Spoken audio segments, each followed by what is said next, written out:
ಸ್ನೇಹಿತರೆ, ಮುರಿದ ಮನಸ್ಸು ದೇವರಿಗೆ ಅತಿ ಪ್ರಿಯ. ನಾವೆಲ್ಲರೂ ಸಹ ನಮ್ಮ ಜೀವನದಲ್ಲಿ ನಷ್ಟ, ವೈಫಲ್ಯ, ನಿರಾಕರಣೆಯನ್ನು ಅನುಭವಿಸಿದ್ದೇವೆ. ಆದರೆ ಕೀರ್ತನೆಗಳು 147:3 ಹೇಳ್ತದೆ, ಆತನು ಮುರಿದ ಹೃದಯವನ್ನು ಗುಣಪಡಿಸುತ್ತಾನೆ ಮತ್ತು ಅವರ ಗಾಯಗಳನ್ನು ಕಟ್ಟುತ್ತಾನೆ. ನಮ್ಮ ಮುರಿದ ಹೃದಯವು ಅಂತ್ಯವಲ್ಲ, ಅದು ದೇವರ ಪ್ರೀತಿಯ ಬೆಳಕನ್ನು ಹೊಂಬಿಸುವಂತಹ, ಹೊಳೆಯುವಂತಹ ಸ್ಥಳವಾಗಿದೆ. ದೇವರು ನಿಮ್ಮ ಮುರಿದ ಹೃದಯವನ್ನು ನೋಡುವಂತಹ ದೇವರಾಗಿದ್ದಾರೆ. ಅನ್ನಳು ದೇವಾಲಯದಲ್ಲಿ ಅಳುತ್ತಿದ್ದಳು, ಆಕೆಯ ಕಣ್ಣೀರನ್ನು ದೇವರು ಗಮನಿಸಿದರು. ಇಂದು ನನ್ನ ಪ್ರೀತಿಯ ಸಹೋದರ ಸಹೋದರಿಯರೇ, ಅನ್ನಳಂತೆ ದೇವರು ನಿಮ್ಮ ಗುಪ್ತವಾದ ಕಣ್ಣೀರನ್ನು ನೋಡುತ್ತಾರೆ. ಶಿಲುಬೆಯ ಸಂತ ಜಾನ್ ಹೇಳಿದಂತೆ, ನಮಗೆ ಯಾವಾಗ ಸಂಕಟ ಬರುತ್ತದೋ ತಕ್ಷಣವೇ ನಾವು ದೇವರ ಬಳಿಗೆ ಹೋಗಬೇಕು.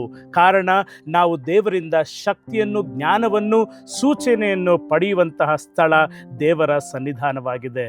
ಗುಣಪಡಿಸುವಿಕೆ ಸಮಯವನ್ನು ತೆಗೆದುಕೊಳ್ಳುತ್ತದೆ. ಯೋಸೇಫನು ಕಾರಾಗೃಹದಲ್ಲಿದ್ದನು, ಆದರೆ ಆತನು ಕಾರಾಗೃಹದಿಂದ ಅರಮನೆಗೆ ಎತ್ತಲ್ಪಡುವುದಕ್ಕೆ ಬಹಳಷ್ಟು ಸಮಯಗಳು ತೆಗೆದುಕೊಂಡವು. ಗುಣಪಡಿಸುವುದು ಒಂದು ಪ್ರತಿಕ್ರಿಯೆಯಾಗಿದೆ. ಸಂತ ಅಗಸ್ತೀನರು ಹೇಳಿದಂತೆ, ಯಾವುದೇ ಸಮಯ ಸಂದರ್ಭದಲ್ಲಿ ಧೈರ್ಯವನ್ನು ಕಳೆದುಕೊಳ್ಳಬೇಡಿ. ಜೀವನದ ಬಿರುಗಾಳಿಗಳು ಸ್ವಲ್ಪ ಕಾಲ ಮಾತ್ರ, ಆದರೆ ದೇವರ ಕರುಣೆ ಶಾಶ್ವತವಾಗಿರುತ್ತದೆ. ಮುರಿದು ಹೋಗುವಿಕೆ ಇತರರಿಗೆ ಒಂದು ಆಶೀರ್ವಾದವಾಗಬಹುದು. ಪೇತ್ರನು ಅಳುತ್ತಿದ್ದನು, ಕಾರಣ ಆತನು ಯೇಸುವಿಗೆ ಮೋಸ ಮಾಡಿದ್ದನು, ಯೇಸುವನ್ನು ನಿರಾಕರಿಸಿದನು. ಆದರೆ ಯೇಸು ಬಂದು ಅವನನ್ನು ಪುನಃ ಸ್ಥಾಪನೆ ಮಾಡಿದರು. ಪೇತ್ರನ ವೈಫಲ್ಯವು ಅವನ ಸೇವೆಗೆ ಅಡಿಪಾಯವಾಗಿತ್ತು.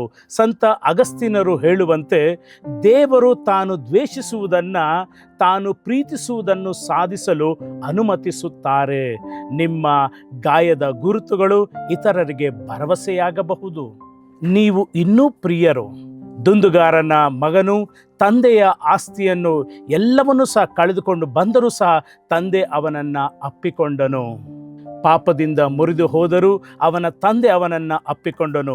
ನನ್ನ ಪ್ರೀತಿಯ ಸಹೋದರ ಸಹೋದರಿಯರೇ, ಮುರಿದಿರುವ ಮನಸ್ಸನ್ನು ದೇವರು ಎಂದಿಗೂ ಸಹ ದೂರ ತಳ್ಳುವುದಿಲ್ಲ. ಆ ಮುರಿದ ಮನಸ್ಸನ್ನು ದೇವರು ತಮ್ಮ ಪ್ರೀತಿಯಿಂದ ತುಂಬಿಸುತ್ತಾರೆ. ಆದುದರಿಂದ ಈ ಸಮಯದಲ್ಲಿ ನಮ್ಮನ್ನೇ ನಾವು ದೇವರ ಪಾದದಲ್ಲಿ ಸಮರ್ಪಿಸಿಕೊಳ್ಳುತ್ತಾ ನಮ್ಮ ಮುರಿದ ಮನಸ್ಸನ್ನು ದೇವರಿಗೆ ಸಮರ್ಪಿಸೋಣ. ಕಾರಣ ಮುರಿದ ಮನಸ್ಸು ಕ್ರಿಸ್ತನು ವಾಸಿಸುವಂಥ ಜಾಗವಾಗಿದೆ.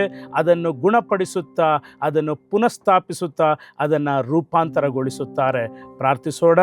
ಸ್ವಾಮಿ, ನಮ್ಮ ಮುರಿದ ಮನಸ್ಸನ್ನು ನಿಮಗೆ ಸಮರ್ಪಿಸುತ್ತೇವೆ.